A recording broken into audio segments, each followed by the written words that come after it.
Welcome to Broadcast to Post, the podcast where the Keycode Media team dives into innovations shaping the future of broadcast, creative, and AV industries. And today, we're joined by two trailblazers in our industry. First, Renard T. Jenkins, the outgoing SMPTE President, whose illustrious career includes leadership roles at Warner Brothers, TV One, PBS, and Turner Broadcasting. Renard is currently the President and CEO of I2A2 Technologies, where he continues to revolutionize creative technology solutions across media, healthcare, and education.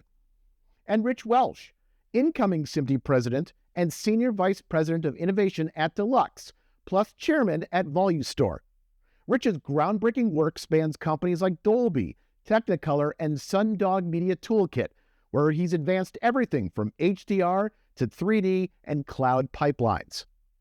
Today, we'll explore the current state of SMPTE standards like HDR and ST2110, plus emerging technologies like virtual production and USD, and we'll answer your burning questions in the live Q&A. This is Broadcast to Post. Let's get started. Why don't we start with some of the basics? Let's talk about what exactly a SMPTE standard is for the uninitiated. Yeah, Rich, you're the incoming president. That one's yours. Yeah, I'm happy to take that one. Hopefully I should know. So SMPTE is best known as a standards development organization, and it lives in an ecosystem of other standards organizations who we work with, and also within the industry. We're the place that people come when they want to develop standards to help them with things like interoperability and compatibility. And SMPTE's history actually has been standards from the very beginning. Our first standard was 35mm film. Before that, there was no standardized speed or film gauge. And so CF Jenkins, our founder, standardized film and then realized that actually there was more to be done in the motion picture space. So he founded SMPTE, and that then became SMPTE when television was invented around a decade later. And, from there, we've been really at the center of media technology standards for over 100 years, which is incredible to think about. If we skip forward to today, the process of making standards, is much more streamlined. But also we recognize that we don't need, for instance, a full-blown standard for certain kind of practices that we want to kind of normalize in the industry and make sure everyone's doing the same thing, but not absolutely require people to do in the way a standard does with certain technology stacks. So outside of standards, we also have what are known as RDDs, registered disclosure documents, and anyone can publish one of those. And they're effectively saying, look, we have a working practice, and this is what that looks like, and we want to use SMPTE as the conduit to get that out to the community. We also have engineering guidelines, recommended practices, and then full standards, the STs, and each standard has a number. And we can go more into the process, but effectively where we are as an organization now is that we publish full-blown standards, and this is something that a manufacturer or a software developer could go away. They will know that their product is able to interoperate with other products that also follow the same standard. And that's absolutely the cornerstone of this, the ability for the ecosystem to work together on an engineering level. And that's what SMPTE is all about. We're trying to make life easier for everybody who makes wonderful TV shows, news, live sports, movies, adverts, and everything else going on in the ecosystem of media, but also, with high quality. And we've come to expect that really high quality output. And that's what these engineering efforts in standards go towards. I find that immensely interesting because a lot of people who are on the forefront of technology will talk about, there's a new SMPTE standard. But, little do a lot of people know that there's been months or even years prior to that to ideate to come up with that concept before it becomes a standard. Can you briefly walk us through the process of how something goes from a concept to actually being approved as a SMPTE standard? Sure.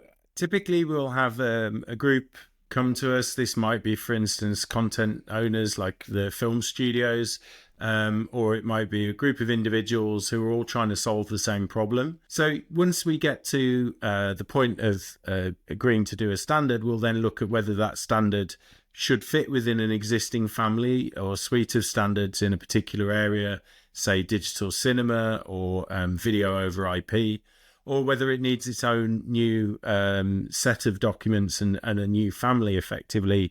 So if we think like XR as a good example, augmented reality, virtual reality, that's definitely going to be its own suite. It's not. It may share some commonality with other suites of standards, but there would really be, a good case for something like that it's worth having its own group of standards.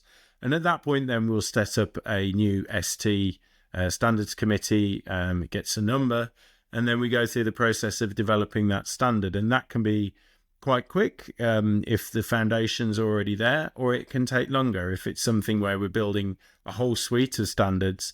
Typically, that can take a long time, although the individual standards themselves don't take as long. And so we're trying to get now into a much more rapid publishing cycle where we develop the standards quickly in an agile software development type of manner. So using things like GitHub and HTML documents. And we want to basically make that process a lot faster. I think people kind of associate SMPTE with being a little bit slow and in developing the standards, not without reason. If you're going to make something that's absolutely watertight from an engineering point of view, you absolutely can't rush it.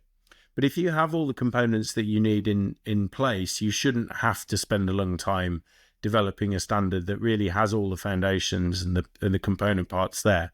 So we absolutely support the rapid development of standards. And whereas they used to take years, they now for certain take months.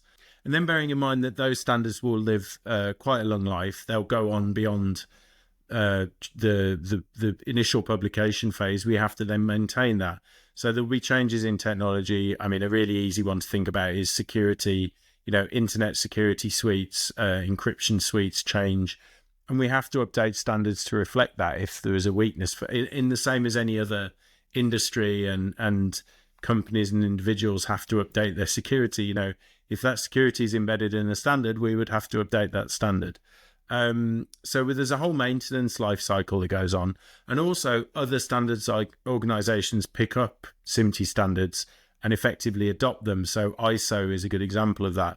A lot of the media technology standards that ISO publish originated as SMPTE standards. So the wonderful thing about standards is that everyone has them. And that means the folks have standards that fall outside of kind of the SMPTE construct, right? We look at things that are very ubiquitous to our industry, like ProRes by Apple, or NDI by, now VizRT. So how does SMPTE reconcile those standards that are developed outside of the SMPTE scope versus what's being done within SMPTE? Yeah, I think, Rich hit on a number of things. And the main way that we do that is by partnering across the industry with other organizations. We spend a lot of time building those partnerships, working with other organizations, and making sure that we understand what the needs are of the industry. By doing that, we can find ways in which a lot of these other open source, some of them are open source and some of them are not, but some of these other standards that are being created can be integrated into the larger interoperable workflow. So when you think about the fact that our industry has just, inputs coming from all over the place, having a place like SMPTE where we can actually bring all of that together and have a conversation about how do we actually make all of this work properly, and how can we make it work in a sustainable manner. Those are the things where we really do dive in. And so we have those conversations. We work with other organizations. We look at their standards. They look at ours. We see where we can actually place some of them together. I mean, VSF and 2110 and, an NMOS from AmLaw. All of these types of things work together as a suite. So all of the hard work of those other organizations and the hard work of the individuals within SMPTE play together in order to make that work. So 5 or 6 years ago, a 2030 vision paper was released by the folks over at MovieLabs, which is a nonprofit organization with members of technology from the five big studios. And MovieLabs was the vision paper was an ambitious look to the future. Here's where the puck is going to be in 2030, and how the filmmaking will be done in 2030. And as I said, it was very ambitious. So what is the relationship with some of SMPTE standards and the various other ways SMPTE contributes to standards with MovieLabs, which had a much more robust goal? Yeah, I would simply say that first, full disclosure, I was a member of the MovieLabs board. And the way that we work with MovieLabs today is that, one, we have their CTO, Jim Hellman, is a member of our board of governors. And we work very closely with MovieLabs in order to see how standards can be integrated into the processes and the workflows that they're describing as the future of movie and media production. We work closely with them across the board within the standards process, as well as in various conferences and things throughout the year. We also have working groups within SMPTE right now that have members of MovieLabs as a part of those working groups. And they also have a voice at the table as we are developing these things. My job as past president is really about partnerships and about supporting Rich as he comes into his position and supporting his vision going forward. MovieLabs is part of that vision, and so that's how we support them.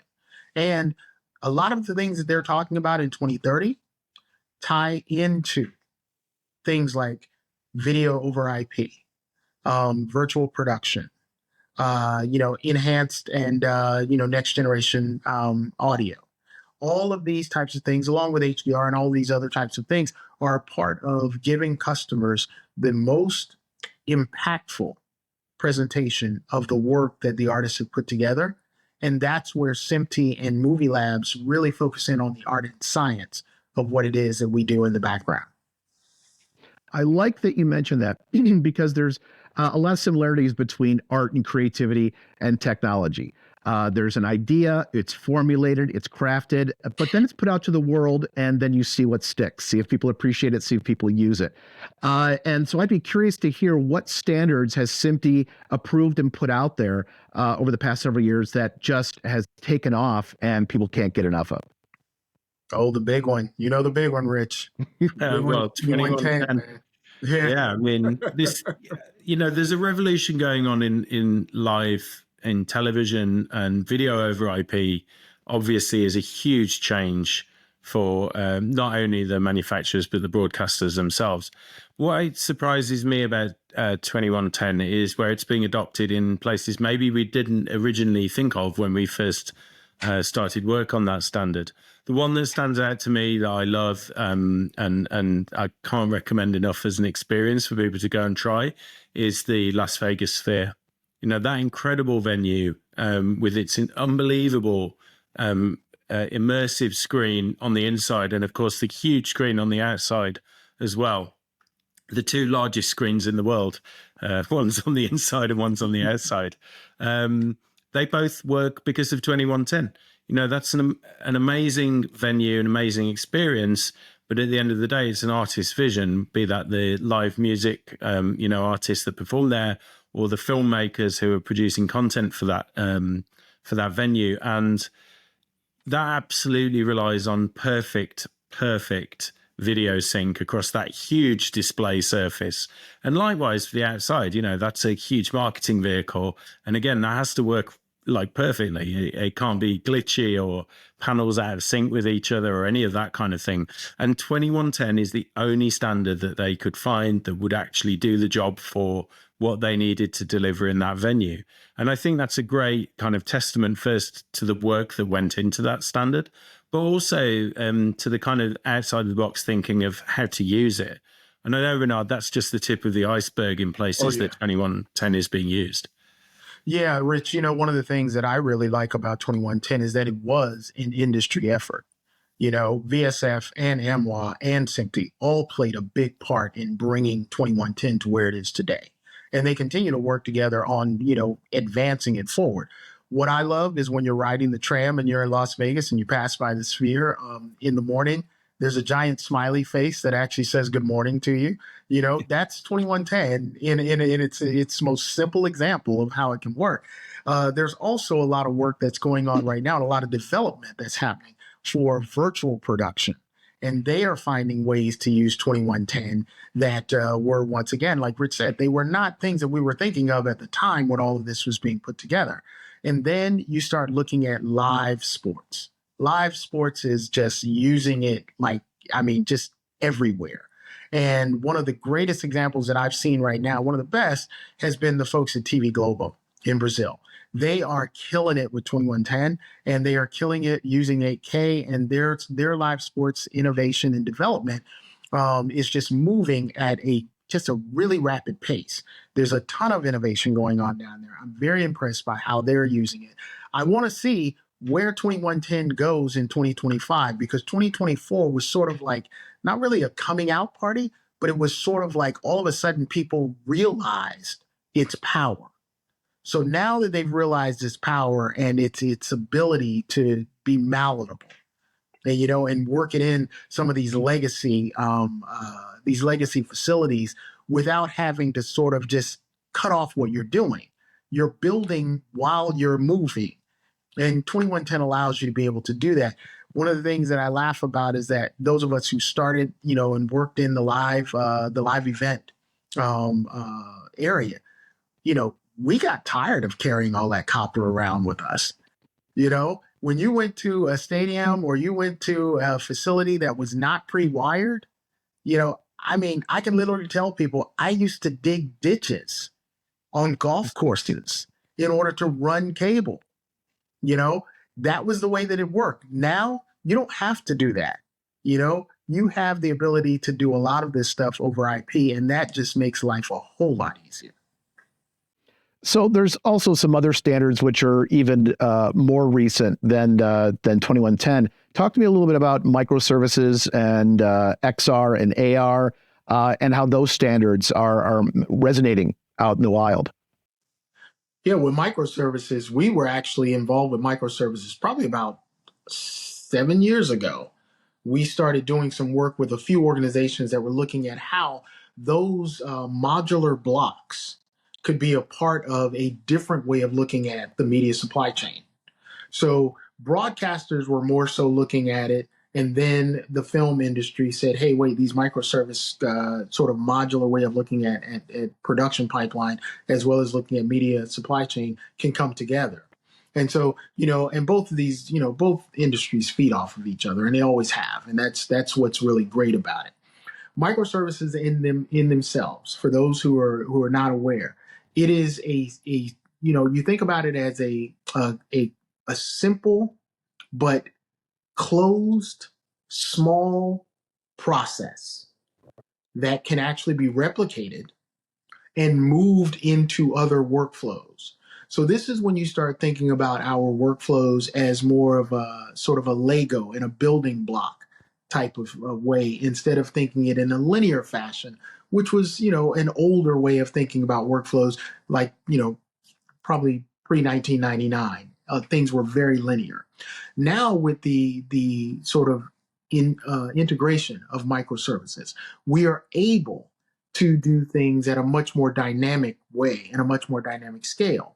So if you have, say, you're using your ESB to kind of pipe down into your workflow, you can have a microservice that is simply saying, I am going to create an output specifically for a specific streamer. And then you can have another one that would go for another streamer, because they all have different requirements. That helps you to be able to have one input and multiple outputs. That kind of change in the distribution platforms now makes it much more palatable for people who are working in hybrid situations or working in legacy areas to be able to integrate these types of things. And that's one of those things that SMPTE continues to work very hard on. when it comes to XR and VR, we're just starting those conversations with the individuals who are actually working on standards in those spaces. We do have some working groups that we are talking about starting in 2025, and I do look forward to seeing where that goes, because I see that technology as the next step in storytelling. If we flip the script on 2110, it's had enormous popularity, but have there been any standards that have been worked on and have been put out there and just haven't resonated? Or are there standards that there are just some fundamental roadblocks that we haven't overcome yet to make it viable for folks? I mean, certainly don't want to throw anyone under any buses, but you can look at some of the lessons we've learned from standards developed that maybe had unintended consequences. And I think a really good example of that is MXF, as that came in. We were working on that alongside lots of other groups, actually. MXF was by far probably the biggest industry effort at the time. Obviously, that was in order for broadcasters, primarily for broadcasters, to transition from tape-based workflows to file-based workflows and facilitate that. And I think one of the key points of it, and the X in MXF, is extensible. And yeah, it's extensible to the point that there's like 1,000 versions of MXF.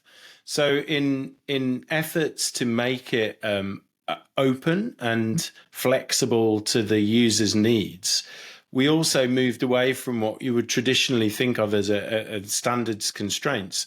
And the reason that standards are constrained typically is to allow product manufacturers and integrators and broadcasters and studios to be able to actually adopt the technology and know that when they plug cable into box and box into other box via cable, they talk to each other, be that over IP or further back, obviously things like SDI and so on.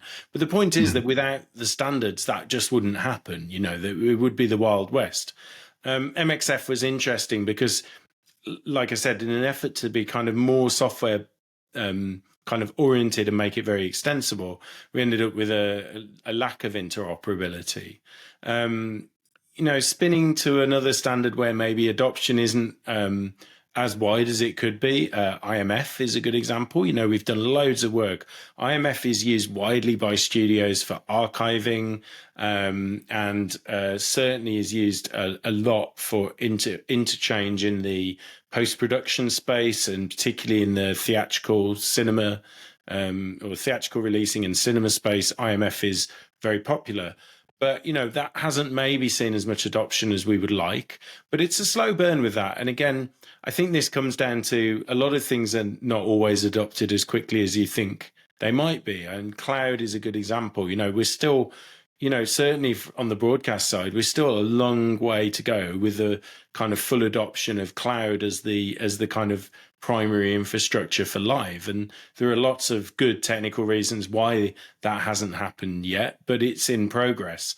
And things like that, absolutely. Other standards effectively hinge off adoption of technologies. So, if we were more cloud-based, and cloud production workflows are pretty common now in the filmmaking space. And, a lot of the movies that I work on directly, we're almost 100% cloud, and we try not to get out of the cloud if we can, because, it's much better if you stay there. But as the technology matures and the industry matures and the workflows mature, we'll see those standards get picked up. But certainly we've learned our lesson from standards that maybe haven't been adopted as much as we would like. And, I guess you have to. If you don't break things, you don't really learn anything.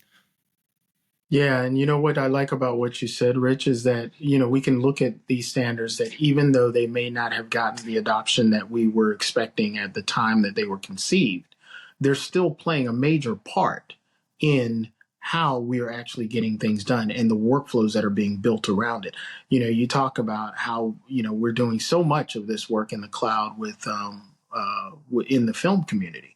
When I was at Warner, one of the things that we were focused on was dailies in the cloud, because, that process in itself was a very manual process, and not only a manual process, but it was, very physical process. And being able to get that into the cloud took, the use of IMF and being able to understand how we could actually do that. So there's sort of the desire at the beginning of the conversations about where something can be developed and where it could go. And then there's the reality of what you actually run into once you put it into the wild. And I think both IMF and MXF have both just benefited our industry tremendously thus far. And they still have room to be further developed and further to go. Now, we touched a little bit on this earlier, which is how SMPTE worked with different groups and how SMPTE is embracing working with open source and GitHub, et cetera. But there's been a big push outside of SMPTE for things like OTIO, right? The Open Timeline Initiative, and also Open Review and Approve. And that all then plays again to the modularity within the vision paper for 2030. So has there been a lot of work with these groups that are developing this kind of these open source standards in conjunction with SMPTE?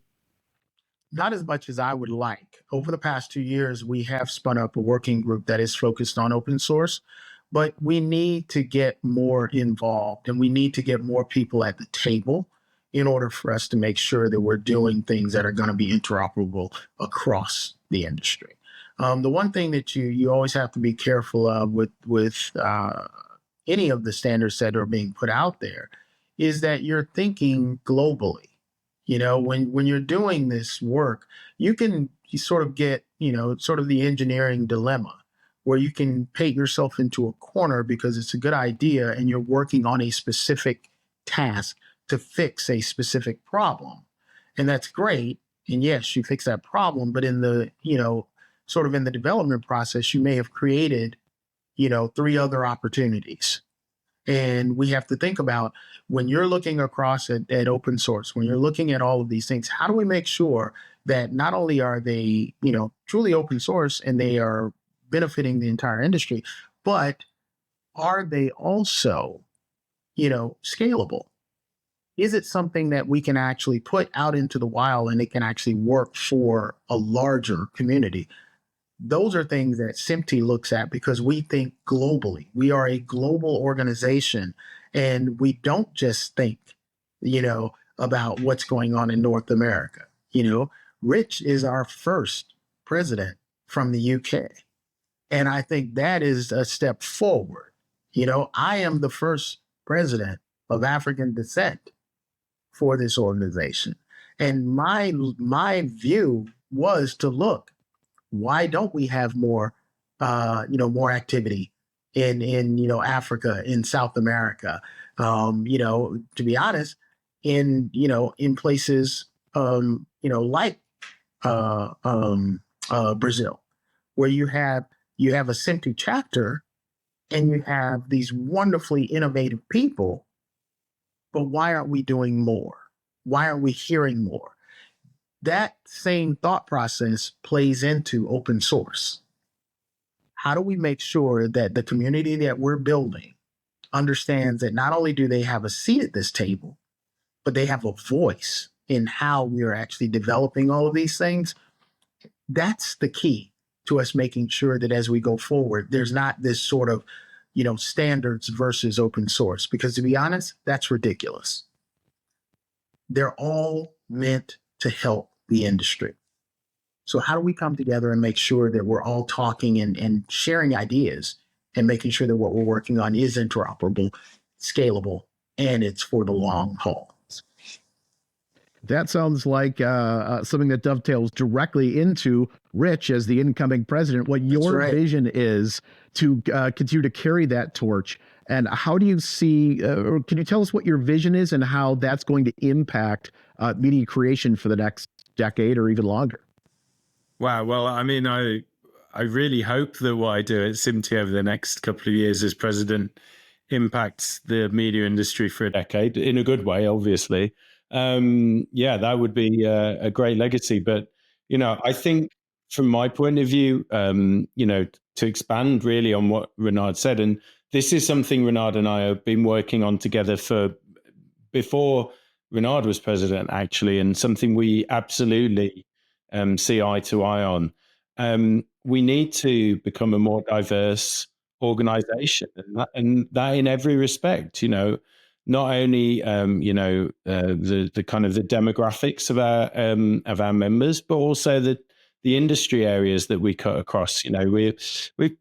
We very much sort of stayed in that engineering lane, typically broadcast, some cinema. But if you look at the amount of media consumption now and the areas that happens, everywhere from mobile to XR and, headset, experiences to these, new kind of developments in out-of-home experiences and these huge venues like the Sphere. And that's, it's not the only immersive experience that's sort of coming forward now. We're seeing these kind of immersive sports fan experiences that are, not at the live venue, but give you a kind of a feel of being there. So there's so many areas, so many industries that we actually touch already, and SMPTE standards are in use, and people probably don't realize. I'd love to do this kind of experiment where we just whipped out all the SMPTE standards, because I tell you now, media would just stop dead. Like everybody's video, everybody's audio, all media would just not really work without the SMPTE standards that underpin that, not only the playback, but the production of all of that content. And so, what I want to see is that we can get out to a much wider audience, explaining what we do, explaining why it's important, but also to bring them in and have them help us develop these things. I think that my biggest, I guess, hope for SMPTE is that in doing that, in bringing in, much younger constituents from much more diverse backgrounds in terms of, not only, the areas of the industry they're in, but globally, different geographies, and getting all those people together, working together to really push things forward, we're going to have a better result. We're going to have more innovation in workflows and system design and content tools that help the creatives deliver their vision. At the end of the day, we're in the service of the content that people consume. And so be that news, which is so important now that we have a kind of consistency and veracity of this content, that we know that what we're seeing is real. We live in an AI age, like it or not, and it's very easy now to be misled. And so what is truth? How do we make sure that we have integrity in our media? So all of these things, I think, can only really happen if we come together as a community and work together towards these common goals. So my vision for SMPTE over the next couple of years is for us to expand our reach, get a broader membership and a broader community into SMPTE, so that we can carry these things forward and make the technology better, actually for everyone across the world, and for the good of, I hate to say, sound overly grandiose, but for the good of mankind. Because actually, we're so now tied to media. Everything is on demand. We see news events as they happen in real time. And content now, when movies come out, they come out in so many different formats all at the same time. It's not so long ago that you actually had to wait for film prints to stop playing in America before they could move to international, so people could see the latest blockbuster release in that country. And now everything's instant. And in that kind of world, and with the influence of things like AI, and as we move to more deep experiences from things like immersive, I think it's essential that we have groups that look at all of that and make sure we do it responsibly and with integrity and maintain quality. And thank you, Rich. You know what? Thank you so much for pointing out the immense power that media and communications have, and how important it is for us to think about that ethically and responsibly. that goes beyond standards. And thank you, Rich, for really honing in and making that a part of your mission as we go into 2025. Let's stop now before I have to get the tissue. Yeah. Well, gentlemen, this has been a pleasure having both Renard, the outgoing president, and Rich, the incoming SMPTE president, to hear both sides and to hear both the technical and some of the political portions has been phenomenal. It's been very educational. Everyone watching the podcast, check these two gentlemen out on LinkedIn. They're there. And again, thank you so much for your time today. Thank you. We really appreciate it. Thanks for watching Broadcast to Post. Please make sure to subscribe to the podcast to receive future episodes. Follow Keycode Media on LinkedIn, Twitter, Facebook, or Instagram to receive news on additional AV, broadcast, and post-production technology content. See you next time, folks.